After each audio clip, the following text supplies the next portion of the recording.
নিরুপমের বাবা অফিস থেকে ফিরে এসেছে। নিরুপম কিন্তু চুপচাপ নিজের ঘরে বসে রয়েছে।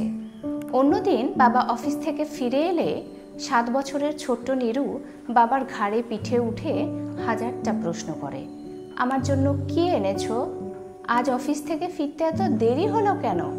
মা আজ আমায় বকেছে জানো বাবা, ইত্যাদি ইত্যাদি। আজ কিন্তু নিরুপম উঁকি মেরে দেখলো বাবা এসেছে, কিন্তু কোনো কথাই বলল না। সুদর্শনের খুব অবাক লাগলো, কারণ তার ছেলের কাছে এটা একেবারেই অপ্রত্যাশিত। সে অনেক চেষ্টা করেও কোনো কারণ অনুধাবন করতে পারল না। তার মনে হলো তার অফিস যাওয়ার পর নির্ঘাত কোনো একটা ঘটনা ঘটেছে, অর্থাৎ তার স্ত্রী হয়তো তার ছেলেকে বকাবকি করেছে, তাই তার স্ত্রী অঞ্জনার ডাক পড়ল। কিন্তু না, তা তো আজ ঘটেনি। তাহলে কেন নিরুপম এভাবে চুপচাপ রয়েছে, তার সঙ্গে কথা বলছে না? অবশেষে নিরুপমের ডাক পড়ল।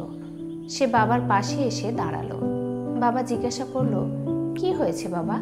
তুমি আমার সঙ্গে কথা বলছো না? কিছু হয়েছে? মা বকেছে? নিরুপম মাথা নেড়ে না জানালো। তাহলে কি হয়েছে বলো আমাকে। নিরুপম বলল, তোমরা খুব মিথ্যেবাদী, আমাকে কেন ভুল বললে? বাবা জিজ্ঞেস করলো, কেন বাবা, কি মিথ্যে বলেছি বলো, তোমার কি ভুল মনে হলো? তুমি আমার জন্মদিনে বলেছিলে দাদুর জন্মদিনে ওই বাড়িতে পালন হবে, কিন্তু তা তো হলো না।